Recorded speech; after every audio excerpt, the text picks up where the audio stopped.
Imagine कीजिए ये bag आपकी बॉडी है और ये जो कंचे हैं ये आपके बॉडी में जान। जब तक ये जान आपकी बॉडी में है तब तक आप जिंदा हैं, लेकिन समय के साथ साथ बॉडी में कई बार बीमारी आ जाती है और कई बार बीमारी इतनी बड़ी हो जाती है जिससे जान निकलने का खतरा बन जाता है। ऐसे में आप ट्रीटमेंट कराते हैं, इलाज कराते हैं, उस बीमारी को ख़त्म करने के लिए रिपेयर कराते हैं।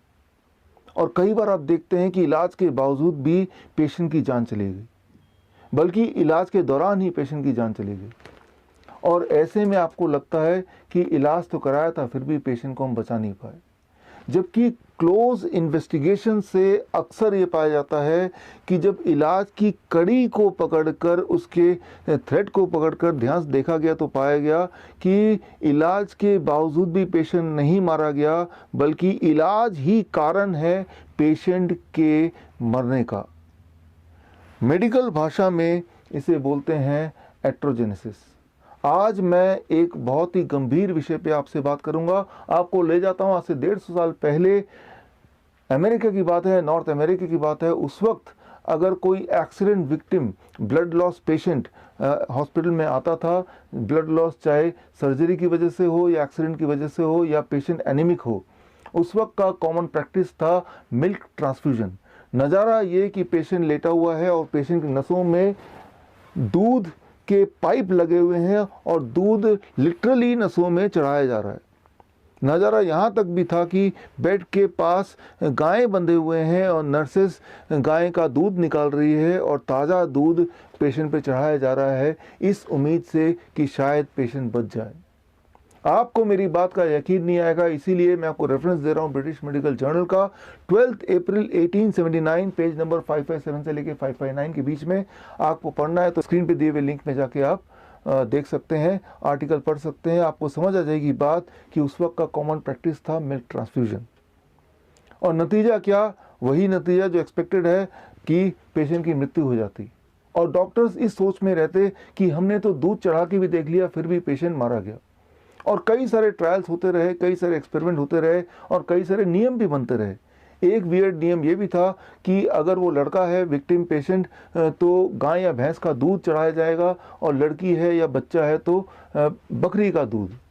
या एक ट्रायल का नतीजा ये भी था कि अगर 1 लीटर दूध चढ़ाया गया तो जल्दी मौत होती है, या आधे लीटर से कम दूध अगर चढ़ाया जाए तो जिंदगी थोड़ी देर तक रहती है।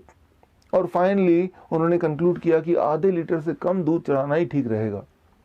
करते करते 50 साल निकाल दिए डॉक्टरों ने ये समझने के लिए कि दूध चढ़ाने के बावजूद भी मृत्यु नहीं हो रही है, बल्कि दूध चढ़ाने की वजह से मृत्यु हो रही है। और इसके साथ ही मिल्क ट्रांसफ्यूजन का जो प्रैक्टिस था वो हमेशा के लिए ख़त्म हो गया और उसकी जगह आ गया what is now known as blood transfusion.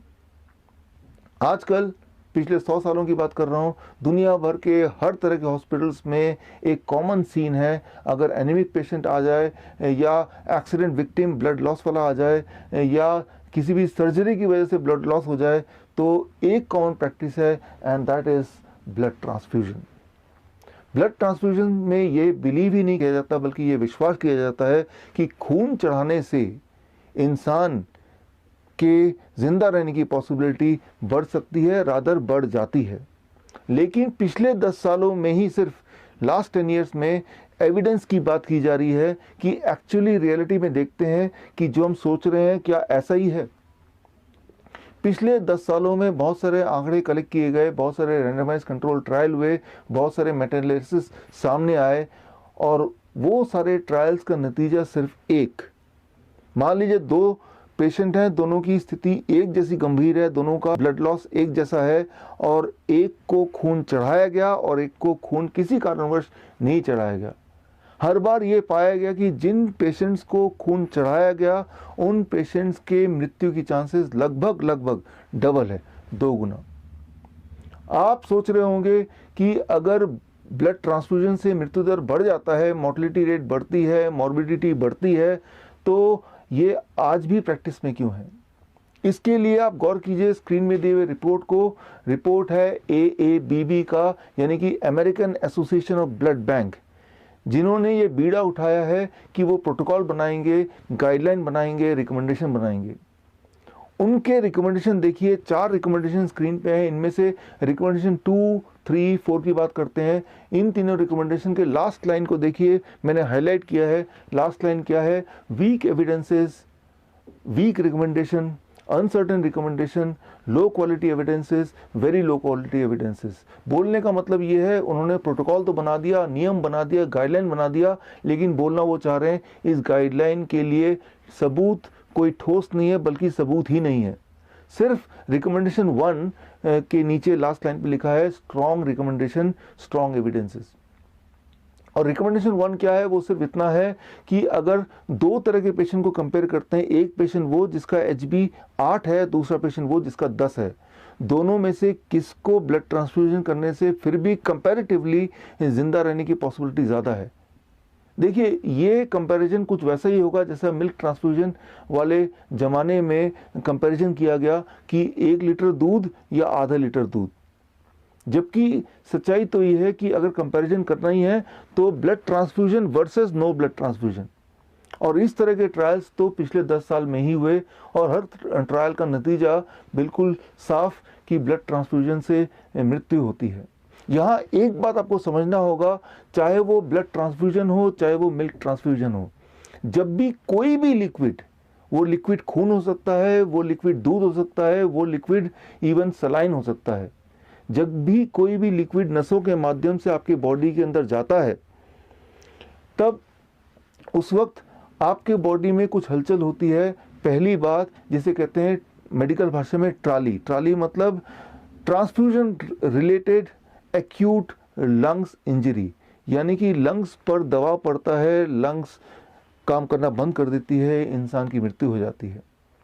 और दूसरी सबसे बड़ी बात जिसे कहते हैं मेडिकल भाषा में trim, transfusion related immune modulation, यानी कि जब भी कोई भी लिक्विड नसों के माध्यम से बाहर से बॉडी में जाता है तो बॉडी का जो इम्यून सिस्टम है पूरा गड़बड़ हो जाता है, तहस नहस हो जाता है। और एक खास तरह का मॉलिक्यूल जिसका नाम है VEGF, vascular endothelium growth factor, ये एक ऐसा मॉलिक्यूल है जो ये डिसाइड करता है कि आप हेल्दी रहेंगे या आप बीमार पड़ेंगे, आपकी डेथ कैंसर से होगी या आप हार्ट डिजीज से जूझेंगे। ये जो मॉलिक्यूल है ये पूरी तरह डिस्ट्रॉय कर देता है जब भी कोई भी लिक्विड आपके बॉडी में ट्रांसफ्यूज होता है थ्रू द ब्लड वेसल्स। सो ये इस थ्योरी को अगर आप समझना चाहते हैं तो आप मेरे YouTube चैनल में जाके आप एक वीडियो देखिए। वीडियो का नाम है क्योर फॉर ऑल डिजीज़। तो आपको पता चल जाएगा कि VEGF का सिग्निफिकेंस क्या है। बल्कि पिछले साल का जो नोबेल प्राइज विनिंग साइंस था वो भी इसी पे आधारित था। हर साल पूरे दुनिया में हज़ारों ब्लड डोनेशन कैंप्स लगते हैं और कैंप के माध्यम से 85 मिलियन यूनिट से लेके 100 मिलियन यूनिट तक ब्लड कलेक्ट किया जाता है। लगभग 10 ओलंपिक साइज के स्विमिंग पूल के बराबर अमाउंट का, मतलब 10 ओलंपिक साइज के स्विमिंग पूल को अगर ब्लड से भर दें तो जितना खून होगा इतना खून डोनेशन के नाम से, ब्लड डोनेशन के नाम पे कलेक्ट किया जाता है। बड़े बड़े संस्थान, Lions club, rotary club, school के बड़े बड़े सोसाइटी आए दिन ब्लड डोनेशन कैंप लगाते हैं इस उम्मीद से कि शायद इससे कोई हम पुण्य कमा लें। उनके दिमाग में यह है कि ब्लड डोनेशन रक्तदान जीवन दान है। दरअसल रक्तदान जीवन दान नहीं है, रक्तदान मृत्युदान है। लेकिन मुझे पता है कि ये सच्चाई एविडेंस के तौर पे प्रूव होने के बाद भी ये जो वेस्टर्न मेडिसिन है, मॉडर्न मेडिसिन है, इस सच्चाई को आम जनता तक या इस सच्चाई को इम्प्लीमेंट नहीं होने देगी। क्योंकि अगर ये सच्चाई आम जनता तक पहुंच गई तो आम जनता का, ह्यूमैनिटी का वेस्टर्न मेडिसिन पे विश्वास, फेथ हमेशा के लिए ख़त्म हो जाएगा। अगर आप रियल मायने में पुण्य कमाना चाहते हैं तो सिर्फ एक काम मुझे लगता है हमें करना चाहिए, सच्चाई उन लोगों तक पहुंचाना चाहिए जिनको इनकी सबसे ज़्यादा ज़रूरत है। इस वीडियो के माध्यम से मैं आपको बताना चाहूँगा 7 अप्रैल 2020 यानी कि वर्ल्ड हेल्थ डे पे मैं अपनी किताब लॉन्च कर रहा हूँ। किताब का नाम है किल्ड बाय ब्लड डोनेशन। ये किताब की लॉन्चिंग एक प्रेस कॉन्फ्रेंस के माध्यम से होगी दिल्ली प्रेस क्लब में 7 अप्रैल को। अगर आप पत्रकार हैं, अगर आप हेल्थ मिनिस्ट्री जुड़े हैं, अगर आप इंडियन मेडिकल एसोसिएशन के हाईएस्ट अथॉरिटी हैं, तो मैं आपको इनवाइट करता हूं, आप सच्चाई को अपने आंखों से देखिए और कुछ कीजिए। और अगर आप SMA सोशल मीडिया आर्मी के माध्यम से मेरे साथ ऑलरेडी जुड़े हैं, तो इस बुक लॉन्च से एक दिन पहले ई बुक मैं आपको व्हाट्सएप के माध्यम से भेज दूंगा। और अगर आप SMA के माध्यम से मुझ तक अब तक नहीं जुड़े हैं, तो आप 2 स्टेप्स में मुझ तक जुड़ सकते हैं। स्टेप 1, स्क्रीन पे दिए हुए नंबर को अपने मोबाइल पे सेव कीजिए। स्टेप 2, अपने मोबाइल से व्हाट्सएप कीजिए मुझे SMA। मैं समझ जाऊंगा कि आप मुझसे जुड़ना चाहते हैं, मैं समझ जाऊंगा आप मेरी मदद करना चाहते हैं सच्चाई को लोगों तक पहुंचाने के लिए। तो मैं आपको भी 7 अप्रैल से पहले ये बुक व्हाट्सएप से ई बुक मैं आपको भेज दूंगा। और यही नहीं, टाइम टू टाइम ऐसे एविडेंस बेस्ड वीडियो मैं आपको भेजूंगा जो किसी की जान बचा सकता है। मैं ये उम्मीद करता हूं कि आप इन सच्चाइयों को लोगों तक पहुंचाएंगे और किसी दिन हम ज़रूर मिलेंगे in person. This doctor Vishwaroop Roy Chowdhury. All the best. Thank you. जय हिंद।